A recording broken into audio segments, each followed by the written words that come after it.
Yo, what's up everyone? It is the Beast, Brian London. Welcome back to the channel. The Beast is on. I told you in the last video I was going to get back to posting content. Yes, content. Do me a favor. If you're seeing this right now, hearing my voice, subscribe to the channel. That would make me so happy. I do want to get over 1,000 subscribers, and then eventually, have the platform that I'm missing, not being on the radio. So subscribe to the channel. Appreciate you if you do that. And also, you can always follow me on the social at Miami Radio Beast. And don't forget to follow my kid on the TikTok and the IG at Zach, Z-A-C-H, Randomizing Things. This kid is putting out amazing content. It's hilarious. It's awesome. It's much better than anything I do. All right. So as I told you in the last video, I, in my mind, have been wanting to opine for a while on a lot of stuff going on in this country, but just was not in the right headspace to do so. So I'm going to start right now with this one, and then I have a series of other subjects I want to cover in videos. I just want to put this out here. And I said this before in my previous video, go watch the last video and it'll explain everything. But basically, I'm going to opine on subjects that you may or may not like.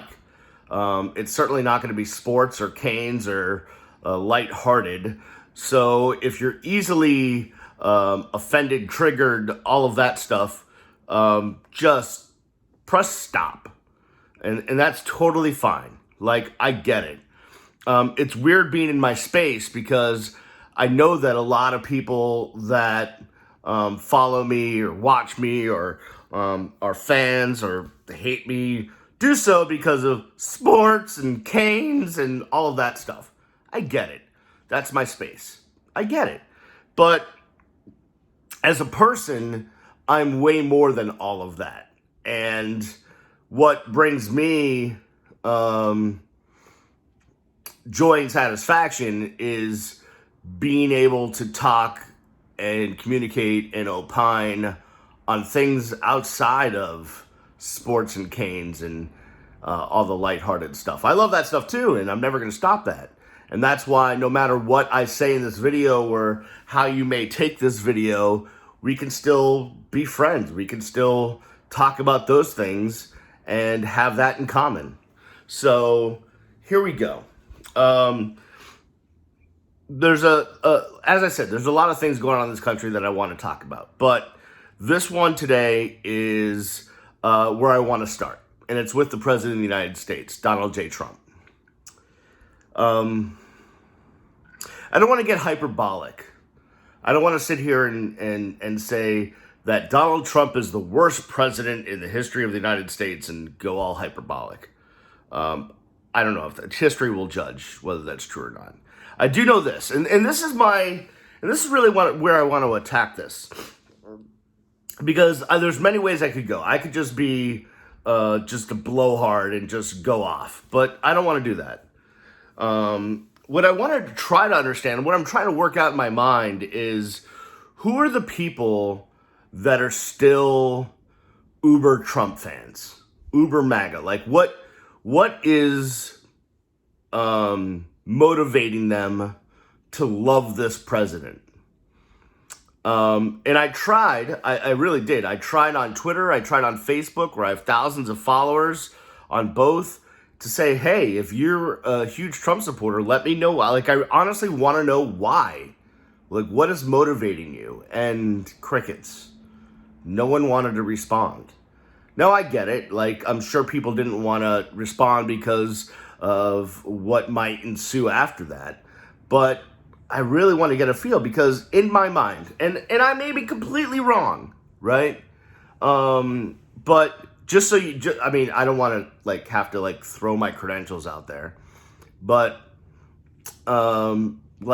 before I got into radio and sports and canes and all that stuff, I thought I was going to go into politics or political science or government or something like that. In high school, I spent a summer at American University in Washington doing an intensive program on political science, not politics. and majored in political science at the University of Miami, along with broadcasting. I did a bunch of projects with my. I worked on campaigns. I worked on Republican campaigns in college. I worked closely with some professors in college on some pretty in-depth projects in politics. So I do have a background in that. I've taken. I've got all sorts of classes under my belt, national defense policy, and other things you'd be surprised about. So, I kind of have a clue, and I've always had an interest. And let me go back. So I was born in '76, right? Hey, Jimmy Carter. And so I do remember. I remember when Reagan. I remember the election of '80. I do remember that. I remember when Reagan took over. Obviously, the country was at a different point. We had all sorts of issues financially, the hostages, the gas issues. In the late '70s, Jimmy Carter's president was plagued with problems, although he's a very sweet man. And I remember when Reagan took over, and our country, I was really young, obviously, but to me, it was that patriotism, that nationalism, all of that stuff was kind of taking over, right, in the United States. And there's the great orator and Ronald Reagan, and he looks suave. He's a former actor, and man, he just looked the part. So I was all about it. I didn't know enough. At the time, I wasn't tracking the social injustices being done or the lack of attention being paid to the AIDS crisis or anything else that Ronnie had going on. I just knew that this guy looked like a president, sounded like a president. So that's kind of where I started. And then as that presidency went 8 years, towards the end of it, obviously I'm 12 when Ronald Reagan leaves office, and here comes G.W. Bush. But around that time, when I'm in middle school or elementary school, things are going on. Iran Contra, the whole Oliver North situation, things are going on that are problematic with that presidency. And as I get older and take an interest into these things, and man, as a kid, from the youngest age possible that I could read, I literally would get up in the morning, and while I was eating my breakfast, I'd have the Today Show on and read the paper. That's what I would do in the morning. Read the Boston Globe, front to back, watch the Today Show. I was always trying to be educated on what was going on in the world from the youngest of ages. And so I had a grasp. I knew what was going on with Iran Contra and all of this other stuff. So by the end of Reagan's presidency, I think I understood, hey, listen, he did great in foreign policy, and the 80s were certainly a great time financially, but there was a lot of other problems with that presidency. No presidency is perfect. G.W. Bush comes in, the no new taxes thing really hurt him. Obviously, the first Gulf War, and oil and all of that stuff. He lasts one term, and then Bill Clinton comes in, and he had his, listen, no president is perfect. I liked Bill Clinton. He was, he was like the my generation's, president, right? He's on MTV. He went on MTV. Woo! So all that stuff. Anyways, to make a long story short, I've been paying attention to this stuff for a long time. So what I wanted to attack on this video, and I'm 10 minutes in and I haven't really attacked it, is what is motivating people to really love Trump? Because I don't get it. I seriously, I don't understand it. Here, and I'll try to be as nice as I can. So the way I see it, either you're uber rich or in that top 1%, and the tax cuts for the rich are you're just making a killing, which I understand why you would love that. I've I mean, personally, my own politics is, if I made that much money, I'd be happy to pay taxes because I understand that um, this country allows me to make that much money. Therefore, I need to give back to the country that is allowing me to make this much money.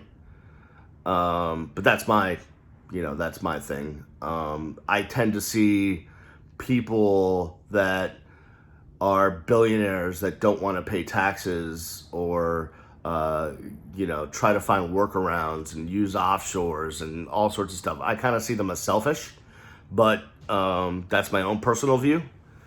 So that's one group, right? You're uber rich, or and no matter what this guy does, it doesn't matter because you're making money. Okay, that's one group. Then there's the other group that I'm convinced is just either consciously or subconsciously afraid of, mad at, can't stand, in one way, shape, or form has negative views on black and brown people, on minorities, and maybe some xenophobia mixed in, because I just look at what's going on in this country, and I just like the word spewed out of, like, if I see one more gray-haired woman in Arizona yelling at some Latina to go back to her country when she's been here for 3 generations, I'm gonna vomit. I feel like the president panders to a crowd of kind of a white power situation. And it's 2020, man. Like, I just got no room for hate or any of that in my life. But maybe that's it. Maybe for whatever reason, those people are going to take my job, or whatever it is. There seems to be some sort of either outright or underlying racist, xenophobic, some sort of issue with people that are not you. So that's the other group that I feel like loves the Trump. And that encapsulates a lot of the other stuff that you might say. The law and order people. Well, what's the law and order people? I think that kind of has a tinge of, the law and order people, it seems like is a tinge of, well, law and order as it relates to those black and brown people that commit all the crimes. Like, that's what I feel like you're saying. So I think race is a big factor. And I think anti-foreign, anti-immigrant is another big factor. And, on the immigration front, like, I get you. Yes, it is illegal to come into this country by means that are not legal. I get that. But think about what people are fleeing. And, I always go back, man, you know what? For the first time in my life, I've been to New York a billion times. But I never been to I never was literally on, at the Statue of Liberty on the island, right? Until a couple years ago. And it was on July 4th. And I'm just sitting there looking at the Statue of Liberty up close and personal on July 4th, reading the inscription, just looking at the Statue of Liberty and looking at what Lady Liberty stands for. And it's like, I'm thinking to myself, like, she's in New York Harbor, and she looked down on my, my family members that came from Europe, escaping the horrors that were going on there. And she looked down on them, and she didn't judge. legal, illegal, who they were, what color they were, what religion they were. She just welcomed them to this country because this country presents hope for those that live in other places where there is no hope. So I get it.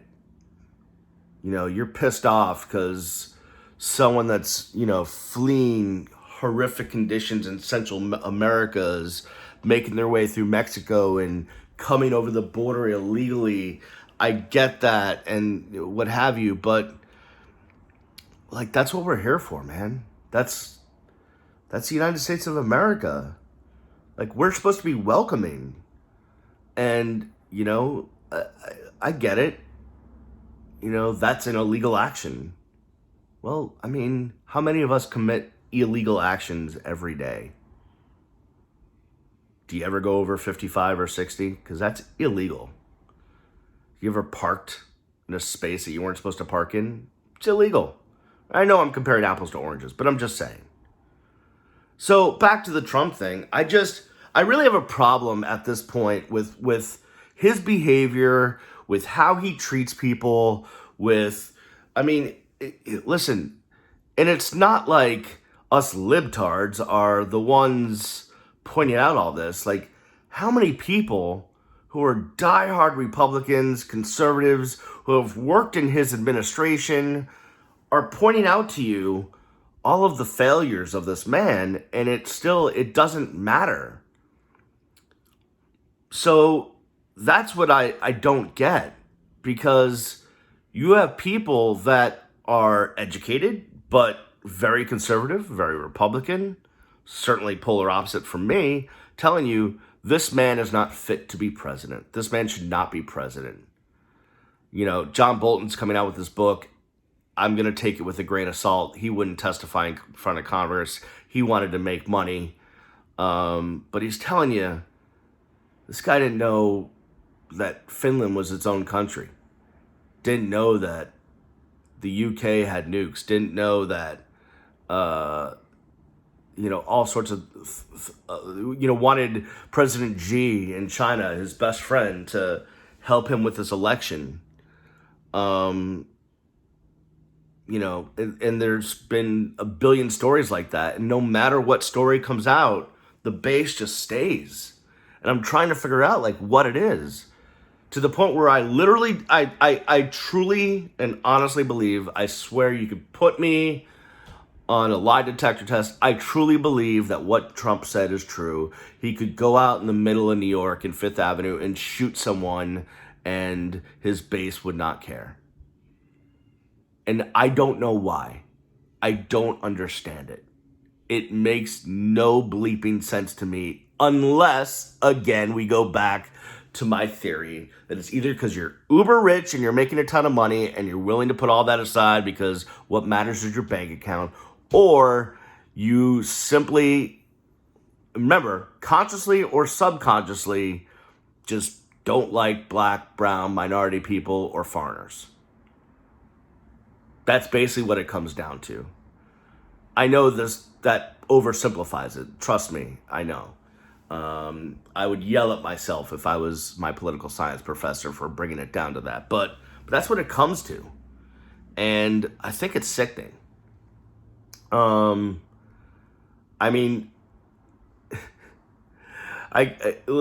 we all pick our issues, right? Like, I at Temple, the temple I go to seems to be pretty liberal, but there's obviously some hardcore conservatives there, and the being Jewish has its own issues. We'll get to the anti-Semitism in another video, but I'm supposed to be very pro-Israel, and I am. I'm so thankful that the state of Israel exists, but that doesn't mean I have to agree with the politics of Benjamin Netanyahu. And a lot of times there's confusion, right? Like, oh, you're anti-Israel. No, I'm not anti-Israel. I'm very pro-Israel. I just don't like the governing that's going on there. And it's okay to separate the two. But, I have a lot of Jewish friends that are very pro-Republican, very, hardcore. I mean, there's famous ones, Sheldon Adelson, Bob Kraft, who owns My Beloved Patriots. They are Trump supporters. But here's Donald Trump, who allegedly tells Xi, like, hey, the Uyghurs, which is a Muslim minority in China, like, it's okay to put them in concentration camps. Now, granted, after that came out, that he said that to Xi, he wanted to sign legislation or put in an executive order that condemned China for that. But it seems like that was an about face after this news came out that he told Xi, yeah, it's cool. Hey, put that minority group in concentration camps. And I'm like, well, after this comes out, like, what Jewish person could, in their right mind, still like Trump, who's advocating for putting people in concentration camps? Granted, it's people in a part of China that most of us can't find on a map, but still, like, it just doesn't make sense to me. I don't get it. What I'm telling you is I just don't get it. Maybe you can help me get it. I think in the future, what I'm going to do is start bringing people on and doing a point counterpoint type of thing. I really want to learn. I want to figure it out because I truly don't get it. A lot of things that are going on in this country. I want to try to understand, but it's really hard for me to come up with reasons why people are supporting, like, for instance, and I'll get out of here momentarily. I'm already going on too long. Let's say you're evangelical Christian. Whatever I believe of that movement or not. You're evangelical Christian. You're a family person, right? Family matters. It's all about the family. Well, here's a guy that's cheated on everyone he's been with, was having sex with porn stars, and that didn't matter to you. You still voted for him. Like, I don't understand. Like, you're taking your morality and what you believe in and putting that aside to vote for this guy. So I want to know, like, why? Like, I don't get it. I don't get it. So,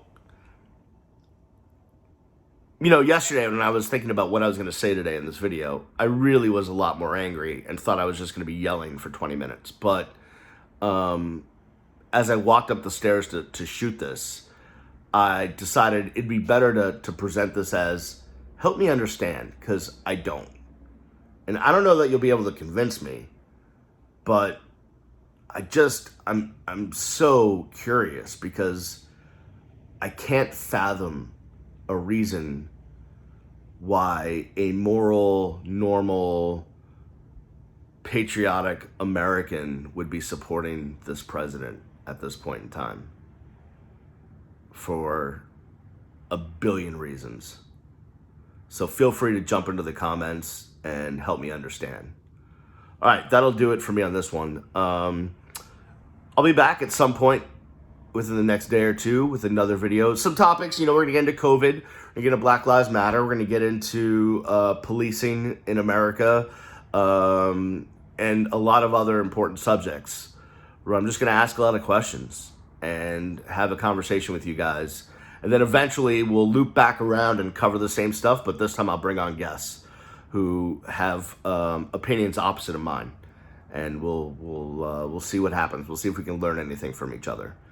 Thanks for watching, and don't worry. I will get back to the sports and the game. I'll get all to the lighthearted stuff eventually. But in this day, age, time, on this Juneteenth, when we celebrate the official end of slavery in this country, although you know, some would contest that really. While the Emancipation Proclamation was delivered and slaves were legally set free, that there's a lot of minorities in this country that aren't truly free or equal still, years later. We'll get to that one at another time. Thanks for watching. I'll see you when I see you. Peace.